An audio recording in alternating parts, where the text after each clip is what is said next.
Palakpakan natin ang Panginoon. Praise God. Ngayon po, ano bang gustong ituro sa atin ng Panginoon sa mensahe natin sa umagang ito? Number 1, Jesus gave the true meaning of God's family. Nung sinabi niya doon sa naghahanap sa kanya, ang nagsabi na hinahanap po kayo ng nanay niyo at ng mga kapatid ninyo. Ang sabi ni Jesus, ang sumusunod, nakikinig at sumusunod sa aking mga utos, siya yung aking tunay na pamilya. So, ano pong gustong ituro sa atin dito? Mahalaga ang pamilya sa lupa, pero ang espiritual na pamilya ay walang hanggan o mas mahalaga. Naunawaan po natin. Sabihin, yung nanay mo, yung tatay mo, yung kapatid mo, yung tito mo, yung tita mo, mahalaga yan. Hindi sinasabi ni Jesus na kalimutan nyo na yan. Hindi. Sabihin, mahalaga yung pamilya natin doon sa lupa. Mahalaga po yan, ha? Pero mas mahalaga yung pamilyang espiritual na tayo ay kaugnay sa Diyos. Pangalawa, ang tunay na kaugnayan kay Jesus ay sa pananampalataya at pagsunod, hindi sa dugo. Naunawaan po natin. So, ibig sabihin, sinasabi ni Jesus na kung gusto nyong maging kabilang sa pamilya ko, sumunod kayo sa mga utos ko.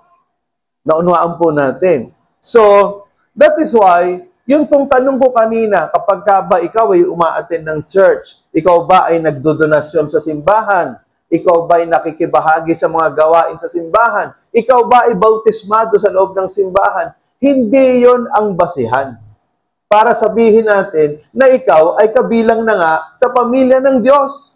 Naunawaan po natin. So, ang sabi sa Juan 1, talatang 12, subalit ang lahat ng tumanggap sa Kanya na sumasampalataya sa Kanyang pangalan ay binigyan niya ng karapatang maging mga anak ng Diyos. Naunawaan po natin, alam niyo, napakaganda nitong verse na to.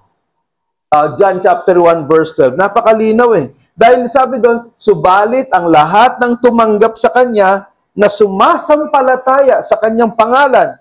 Hindi sinabi na lahat na nagbabautismo, lahat ng naging miyembro ng ganitong simbahan. Ang sabi doon, tumanggap at sumasampalataya sa pangalan ni Jesus, binigyan niya ng karapatan na maging mga anak ng Diyos. So wala pong pinag-uusapang religion dito.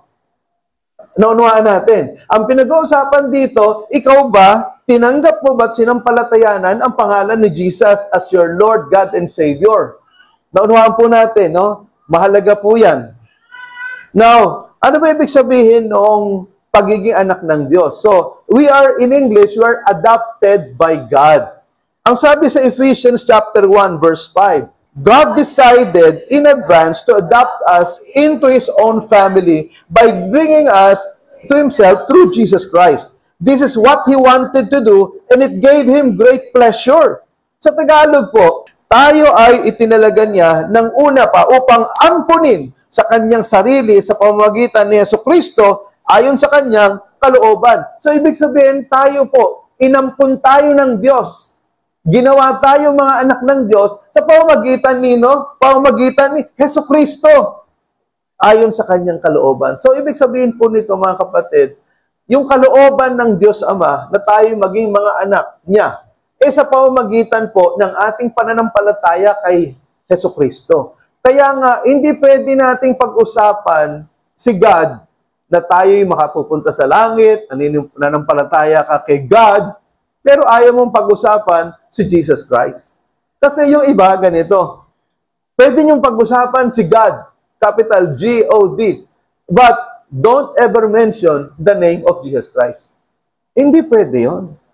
Kasi napakalinaw sa Bible. Binasa natin sa Juan 1:12. Ang lahat ng sumampalataya, tinanggap si Jesus, ay binigyan niya ng karapatang maging anak ng Diyos. So kung hindi mo tinatanggap si Jesus as your Lord, God, and Savior, you can never be a child of God. Kahit sabihin pa natin na, pastor, ako naman naniniwala ako sa Diyos, ako'y nananalangin sa Diyos, pero si Jesus Christ, sa iba na lang yan. Hindi pwede yon. Kasi ibang Diyos ang tinatawagan mo. Dahil ang sabi sa John chapter 1, John 14, verse 6, ang sabi yan, I am the way, the truth, and the life. Sabi ni Jesus, no one can go to the Father except through me. Naunawaan po natin. So, hindi natin pwedeng alisin si Jesus sa buhay natin kung gusto nating pumunta sa Diyos. Now, in the Roman adoption, which influenced Jewish culture under Roman rule, an adopted son had equal rights to inheritance as a biological son. So, ibig sabihin, dun sa batas ng mga Romano, nung panahon ng Bagong Tipan, na, alimbawa, ako yung Roman father, and then, inampun ko, halimbawa, si JJ. Now, dahil inampun ko si JJ, tas anak ko si David, yung kanilang rights o yung karapatan nila sa mana, pareho, naunawaan po natin. That is why, napakahalaga po na tayo malaman natin that if we are adopted by God, we have the right to the promises of God. Now, what is the relevance of being adopted into the family of God? Ano bang kahalagahan na ikaw ay ma-adopt o maampun ng Diyos? Una, it means having the right to claim all of God's promises for your life. How many promises do we have in the Bible? Ilan ba ang mga pangako ng Diyos sa Bible? Alam niyo ba, merong nagsabi na we have more than 7,000 promises in the Bible. Imagine, more than 7,000 promises in the Bible. Naunawaan po ninyo? Meron pa nga nagsabi na yung verse na do not be afraid or do not fear. There are 365 verses in the Bible telling us to not fear. Do not fear. Huwag kang matakot. Imagine, 365 verses yon. E ang tanong, ilang verses yung alam mo sa Bible regarding do not fear? Now, we have the right, sabihin, may karapatan tayo na angkinin yung mga pangako ng Diyos sa buhay natin dahil tayo yung mga anak ng Diyos. Naunawaan natin, mga kapatid. So, ang sabi sa Ephesians 1:3, ang ganda nito. Basahin nga natin. 1, 2, 3. God has blessed us with every spiritual blessing in the heavenly realms because we are united with Christ. So, tingnan po ninyo, sa Tagalog, sabi dyan, pinagpala tayo ng Diyos ng lahat ng klase ng mga pagpapala. Every spiritual blessing sa kalangitan, in the heavenly realms. Bakit? Lahat ng blessing galing sa langit. Because we are united with Christ. So therefore, if you are united with Christ, you have the right to claim all the promises of God from heaven. Naunawaan po natin. Napakaganda po niyan. Kailangan maintindihan natin yan. Okay? Kaya kung halimbawa hindi ka anak ng Diyos, hindi mo pwede angkinin yan. Hindi mo pwede angkinin yung John 3:16, for God so loved the world that He gave His only begotten Son, that whoever believes in Him should not perish but will have eternal life. So, hindi mo pwede angkinin yan kung hindi ka nananampalataya kay Christ. Hindi ka makakarating sa langit. Naunawaan po natin. So, and then, it means having the authority to use the name of Christ to advance the kingdom of God. Meron kang kapangyarihan o karapatan, right? The right is yung karapatan, and then authority, kapangyarihan, power, to use the name of Christ to advance the kingdom of God. Halimbawa, Luke chapter 10, verses 19 and 20. Alam niyo ba yung Luke chapter 10, 19? Ang sabi doon, I have given you authority to trample on all snakes and scorpions over all the powers of the enemy, and you will not be harmed in any way. Ano sa Tagalog nun? Binigyan ko kayo ng kapangyarihan upang yurakan, tapakan, lahat ng mga ahas at talakdan, lahat ng kapangyarihan ng diablo, at hindi kayo mapapahamak. Naunawaan po ninyo, you have the right, you have the authority. That is why kapag ka nagpapalayas ako ng demonyo, hindi ko sinasabi na sa pangalan ni Jose, sa pangalan ni Pastor, lumayas ka dyan. Hindi ako, pagtatawanan lang ako ng demonyo. Pero kapag ka sinasabi ko, sa pangalan ni Jesus, I command you, go to the feet of Jesus. Sumusunod. Yung pangalan ni Jesus. Meron nga akong nagde-deliverance ako. Kasama ko yung mga estudyante sa MCU. May dalawang estudyante sa MCU nanonood na umaattend sa church. Nagde-deliverance ako. Sabi ko, ikaw naman. At sabi niya, Pastor, ano gagawin ko? Sabihin mo lang, in the name of Jesus. Ginamit niya, in the name of Jesus, lumayas ka dyan. Napoposes, talagang bumabaligtad. Pagkatapos sabi, Pastor, ang galing naman. Pagka pala talaga ginamit mo yung pangalan ni Jesus, yan mga demonyo sumusunod. Totoo yun. you have the authority to use the name of Jesus if you are a child of God. Kaya halimbawa, ito mga kapatid, kung meron kayo na kasama sa bahay, o kasama sa work, or kasama sa school, na medyo parang napoposes, pwedeng hindi nyo na ako tawagan. Kayo na ang magpalayas. Ha? Just use the name of Jesus. Okay? Naunawaan po ninyo. Kasi kung anak ka ng Diyos, you have the authority to use the name of Jesus to cast out evil spirits. Not only that, halimbawa, meron kang gustong ipag-pray na may sakit, huwag mo nang tawagin natin si pastor, Pwede nang ikaw, ipag-pray mo na. Kasi paano malalaman kung meron kang gift of healing? Kung ako na lang yung lagi mong tinatawagan. Naunuhan po ninyo, ito lalo na yung mga magulang dito, nanay at tatay. Di ba yung mga anak ninyo, may mga pagkakataon, nagkakasakit, di ba? Ikaw na ang mag-pray over dyan. Huwag na yung tawagin natin si pastor. Ikaw muna. Ngayon, pagka naipag-pray mo na, mga 7 times, sunod-sunod. Ito yung tinuturo ka, 7 times, sunod-sunod. Kapag ka pinag-pray mo, 7 times, sunod-sunod, at walang nangyari, saka mo na ako tawagan. Naintindihan ninyo? But then, you have the power to pray for healing and deliverance. No? Okay. Now, pangalawa, major point, Jesus gave the 2 requirements to be adopted into the family of God. Ano ba yung dalawang requirements para maging adopted ka o ampunin ka ng Diyos? Ang sabi doon sa Luke 8:21, yung ating binasa, ang sino mang nakikinig at sumusunod sa aking mga utos, sa aking mga salita, siya ang aking ina at mga kapatid. So ano po ibig sabihin nun?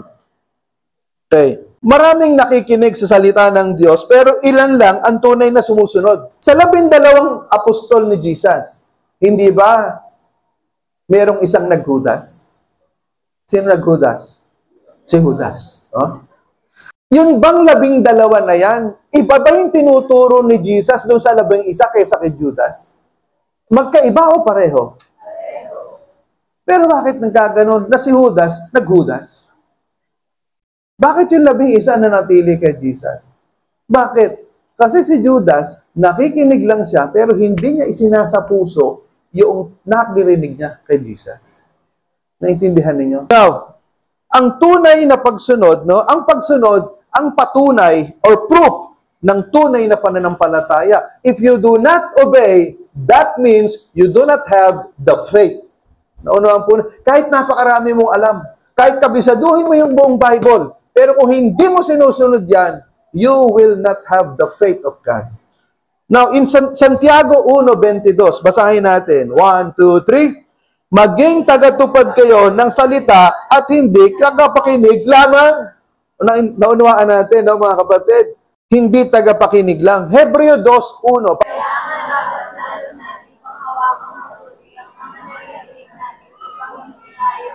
Yon. Ano ibig sabihin ng panghawakang mabuti? Ano kaya ibig sabihin nun? Ibig sabihin, panindigan mo, i-apply mo, isakabuhay mo, yung mga naririnig mo para hindi ka maligaw. Naintindihan po natin. Kasi kung halimbawa, pinapasok mo lang sa isip mo, inaaral mo lang, kinakabisado mo lang, pero hindi mo ina-apply sa buhay mo, maliligaw ka. Tingnan po ninyo, mga kapatid, Mateo 7:21-23. Basahin natin, 1, 2, 3. Hindi lahat ng tumatawag sa akin, Panginoon, Panginoon, ay papasok sa kaharian ng langit, kundi ang mga taong sumusunod sa kalooban ng aking Ama na nasa langit. Sa araw ng paghukom, marami ang magsasabi sa akin, Panginoon, hindi po ba't sa iyong pangalan ay nangaral kami? Nagpalayas ng mga demonyo at gumawa ng mga himala. Ngunit sasabihin ko sa kanila, hindi ko kayo kilala. Kayong mga gumagawa ng kasamaan. Tingnan ninyo, no? Ang ganda nito. Hindi lahat ng tumatawag sa akin, Panginoon, Panginoon, ay papasok sa kaharian ng langit. Hindi lahat na nagsasabi, Lord, Lord, kilala ko si Lord, nagpipray ako kay Lord. Hindi lahat ang sabi ni Jesus, hindi lahat ng tumatawag sa akin. Lord, Lord, ay papasok sa langit. Sino lang daw ang papasok sa langit?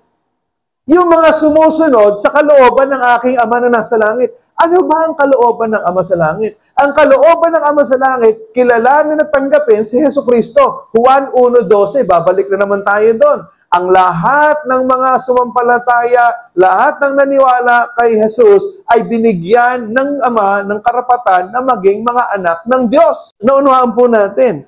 So kung sino lang ang sumusunod sa kalooban ng Diyos.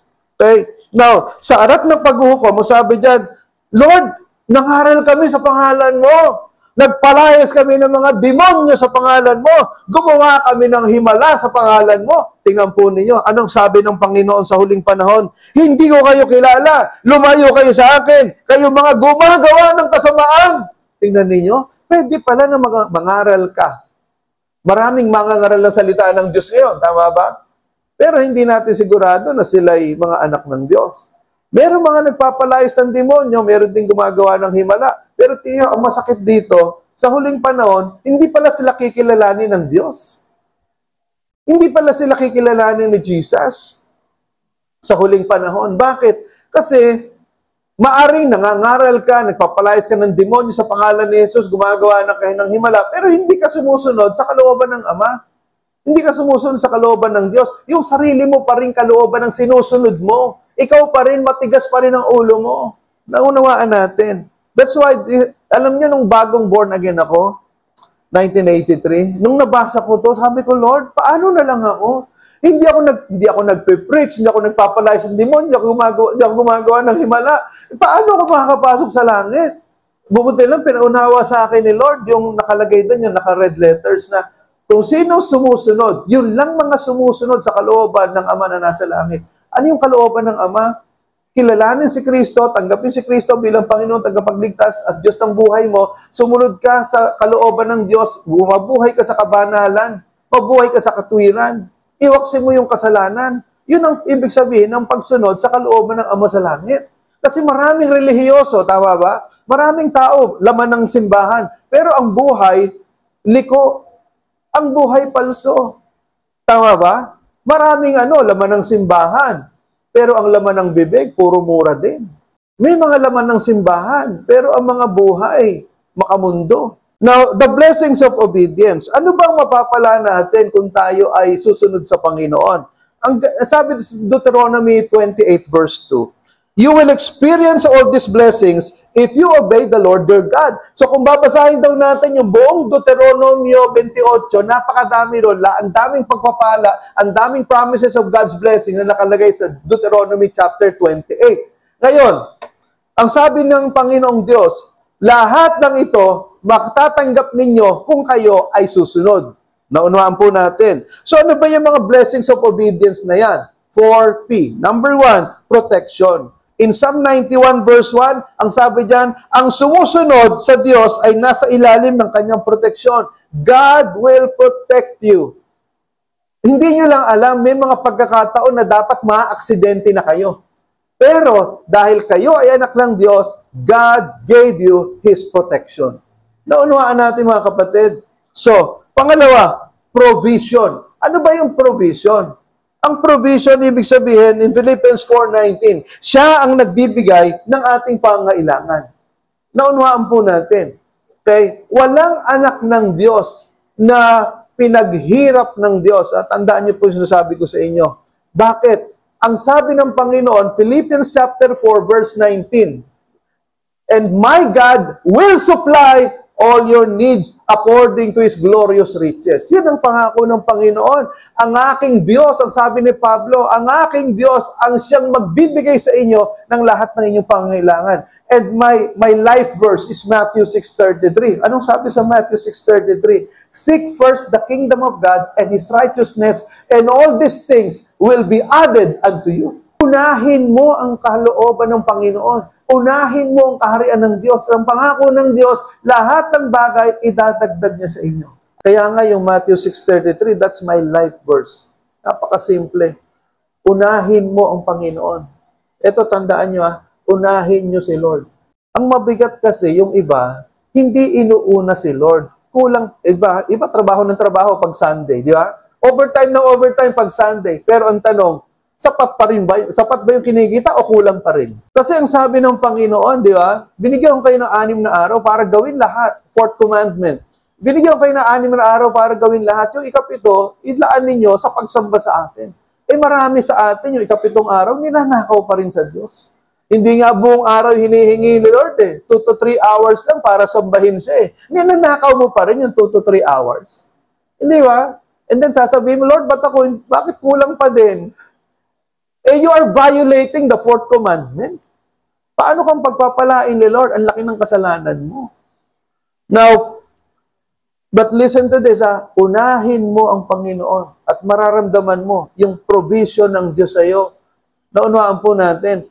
Pangatlo, peace. Sabi dyan, Isaiah 26 verse 3, ang pagsunod ay nagdadala ng kapayapaan sa ating puso. Isaiah 26:3, kapag nakapako ang mata natin sa Panginoon, ang perfect peace ng Diyos ay mararanasan natin. That is one of God's provision. That is one of God's blessings. Peace of mind. Hindi ba, alam nyo, kapag nangihingi ako ng prayer request sa mga tao, sabihin, Pastor, peace of mind. Karamihan, peace of mind. Pero alam niyo, if you will have peace with God, kung makikipagkasundo ka sa Diyos, hihingi ka ng tawad sa Panginoon, magkakaroon kayo ng kasunduan, pagkakasundo ng Diyos, magkakaroon kayo ng reconciliation, magkakaroon ka ng peace of mind. Pang-apat, promotion. Luke chapter 16 verse 10, ang tapat sa maliit ay itataas ng Diyos sa mas malaki. There will be promotion. No? Kapag ikaw ay sumusunod sa Panginoon, mararamdaman mo yung pag-angat ng kabuhayan mo. Naniniwala ako dyan, mga kapatid, na may mga pagkakataon na iaangat ng Diyos yung kabuhayan mo. Hindi ka mananatiling mahirap.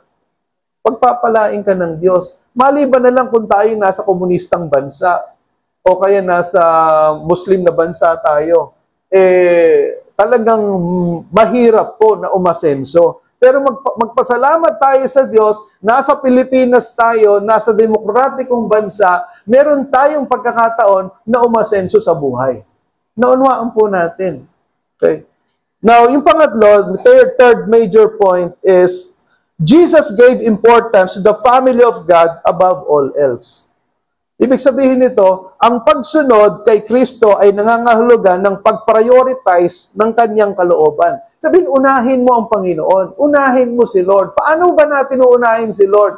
How much time do you give in reading the Bible? Do you read the Bible every day? 7 minutes a day, 1 chapter. Manalangin ka. Isulat mo sa notebook yung mga prayer request. You spend 15 minutes in prayer. Umattend ka ng church, umattend ka ng Zoe, umattend ka ng mga Bible studies, umattend ka ng prayer meeting kapag ka Wednesday. Unahin mo ang Panginoon. I-prioritize mo yung gawain ng Diyos.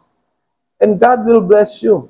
Pangalawa, ang mga sumusunod kay Kristo ay bumubuo ng bagong pamilya. So, ibig sabihin, ang second family natin, mga kapatid, no, ay yung church.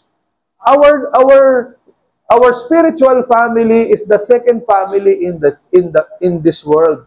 Yung ating church. So mahalaga po yun. That's why we need to support the church. Alam nyo ba, yung church is ecclesia in Greek. Yung ecclesia, ibig sabihin yan, the called out ones. Ibig sabihin ng called out, yung mga tinawag. Bakit tinawag saan? Dinawag mula sa kadiliman. So, yung mga tinawag mula sa kadiliman ng mga anak ng Diyos, ang tawag sa kanila, ecclesia, church. So, yung church, actually, listen to this, church is not actually the building. Church is actually the people that go into the building. Naunahan po natin, pag sinabing, nasan yung church nyo? Pag Sunday, nandun sa 66 Don Pedro Street, Marulas, Valenzuela. Andun ang church namin. Pero magmula Monday hanggang Saturday, ang church namin, nandyan sa Valenzuela, nasa Caloocan, nasa Manila, nasa Novaliches, nasa Malabon. Kasi nga, nakakalat tayo. Naunawaan po ninyo. Kasi the church is the people, not the building. Naunawaan natin. Because the church is ecclesia, the called out ones, yung mga tinawag.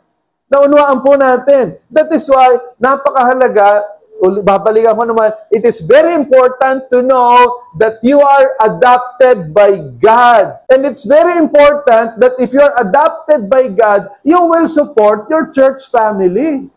Hindi pwedeng, now sa church ganun din. Ibig sabihin, the church, your second family, you must support your family, the spiritual family. Hindi yung pinapabayaan mo. Okay? Now, ito po merong isang matandang babae, kausap niya yung missions director. Now, sabi nung babaeng matanda, yung nararamdaman niya yung lungkot, yung hirap, na yung mga anak niya hindi niya kapiling. Bakit? Yung anak niyang babae, missionary sa China. Yung kanyang anak na lalaki, missionary sa Sudan. Namimiss niya yung kanyang mga anak. Subalit, yung kanyang pagmamahal sa Diyos, her love for God, allowed her to let her son, to let her daughter, to follow God's will for their lives. Ibig sabihin, mahal niya yung anak niyang babae, mahal niya yung anak niyang lalaki, pero yung pagmamahal niya sa Diyos, mas higit kaysa dun sa kanyang anak na babae at anak na lalaki. Kaya inalaw niya itong kanyang anak na babae at anak na lalaki na mag-mission sa China, mag-mission sa Sudan, kahit na nalulungkot itong babaeng ito. So, all three of them, the mother, the daughter, the son, they all learned how to prioritize God's kingdom above their own family. So kaya mga kapatid, tayo po ay, sabihin, bigyan natin ng importansya ang pamilya ng Diyos. Naunawaan po natin. Now, in life application, una, yung priority. Priority, seek first the kingdom of God. Seek first the kingdom of God. Matthew 6:33. Unahin mo ang kalooban ng Diyos at ang kanyang katwiran at lahat ng bagay idadagdag sa iyo. Pangalawa, practice. Live in obedience to God's word. James chapter 1 verse 22, anong nakalagay? Huwag kayong maging tagapakinig lamang. Dapat kayong maging tagatupad ng salita ng Panginoon. I-practice natin yung ating nababasa. Let us practice the Word of God. Let us apply into our lives what we are hearing, what we are reading from the Word of God. Naunawaan natin, that is the only time that we will grow in our faith. No? Pangatlo, participation. Ibig sabihin ng participation, let us engage in God's family, the church. Ibig sabihin, mga kapatid, mag-participate tayo sa gawain ng Panginoon. Unahin natin ang gawain ng Panginoon. Huwag nating pabayaan yung prayer meeting. Huwag nating pabayaan yung Sunday worship. Kayo, sa loob na isang buwan, ilang beses kayong nakaka-attend ng church? And no wonder, kulang yung blessing ni Lord sa'yo. Naunawaan natin. So, Hebrews 10:24-25. Maging concerned tayo sa iba at encourage natin ang isa't isa na magmahal at gumawa ng mabuti. Huwag nating itigil ang pagsasama-sama natin para mag-worship gaya ng ginagawa ng iba. Instead, palakasin pa natin ang loob ng bawat isa, lalo na ngayong nakikita nating malapit na ang araw ng Panginoon. Tingnan po ninyo, napakalinaw. Galing sa Pinoy version, ang Bible. Ang sabi dyan, maging concerned tayo sa isa't isa. Ibig sabihin, yung kapakanan ng bawat isa, isaalang-alang natin. Huwag tayo maging makasarili. Naunawaan po natin because the church is a family. Ang sinasabi dito ng sumulat, kung si Apostol Pablo man ang sumulat dito, maging concerned kayo sa pamilya ng Diyos. Huwag kang soloista, huwag kang lone ranger. Maging concerned kayo. Alamin mo kung ano na nangyayari dito. Makibahagi ka. Ang sabi dyan, i-encourage natin ang isa't isa na magmahal at gumawa ng mabuti. Let us give encouragement to one another to do good works. Okay? Ang sabi dyan, huwag nating itigil ang pagsasama-sama natin para mag-worship gaya ng ginagawa ng iba. Kasi yung iba, ginawang bisyo ang pag-absent sa church. Can you imagine, 2,000 years ago, na isulat ang Bible, meron na palang mga ambisyo ipag-absent sa church. So sabi niya, instead, palakasin pa natin ang loob ng bawat isa, lalo na ngayong nakikita nating malapit na ang araw ng Panginoon.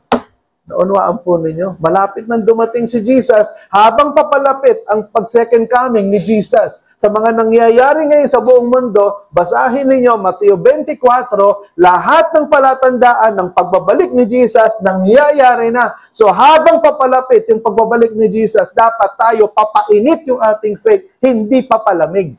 Naunawaan po natin. Kasi kung papalamig yung faith mo, baka hindi ka talaga anak ng Diyos. Now, the question is, if you will be in court for being charged as a member of the family of Jesus, will there be enough evidence to convict you? Kaya ano ba sa Tagalog nun? Kung kayo pala ay nasa korte, nililitis, kung kayo nga ay talagang miyembro ng pamilya ni Jesus, meron bang sapat na ebidensya para ikaw ay mahatulang guilty? Kapag inusisa ang buhay mo, binusisi ang buhay mo, ang sasabihin ng mga hurado, not guilty. Bakit? Walang makitang ebidensya sa iyo na miyembro ka ng pamilya ni Jesus. Ang sabi sa Lucas 8:21, ngunit sinabi ni Jesus, ang mga nakikinig at tumutupad ng salita ng Diyos, ang aking ina at mga kapatid. Masasabi mo ba na ikaw ay kabilang sa pamilya ni Jesus? Let us close our eyes. Pikit natin ating mga mata. I would like to ask you a question again. Ikaw ba ay tunay na bahagi ng pamilya ng Diyos? Hindi sapat na kilala natin si Jesus. Kailangan nating sundin siya. Uulitin ko, Lucas 8:21. Ang sabi ni Jesus, ang aking ina at mga kapatid ay ang mga nakikinig at tumutupad sa salita ng Diyos. Marahil isa ka sa tatlong uri ng tao ngayong umaga. Unang klase ng tao, narinig mo na ang salita ng Diyos pero hindi mo pa rin tinatanggap si Kristo bilang Panginoon, tagapagligtas at Diyos ng iyong buhay. Pangalawang klase ng tao na naririto, maaaring ikaw ay isang mananampalataya. You have faith in Jesus. You have surrendered your life to Jesus. Pero may humahad lang sa iyo para sumunod sa Diyos. Ano yung humahad lang sa iyo? Para lubos kang makasunod sa Diyos. O yung pangatlong klase ng tao na nakikinig sa akin ngayon, bahagi ka na ng pamilya ng Diyos. Naisuko mo na ang buhay mo kay Kristo. Pero hindi ka lumalago sa pananampalataya at paglilingkod mo sa Diyos. Ano ang sagot mo kay Jesus?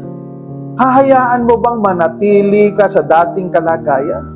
O sa ganyang kalagayan? O lalapit ka sa Diyos, lalapit ka kay Jesus, upang maging tunay na kabahagi ng pamilya ng Diyos?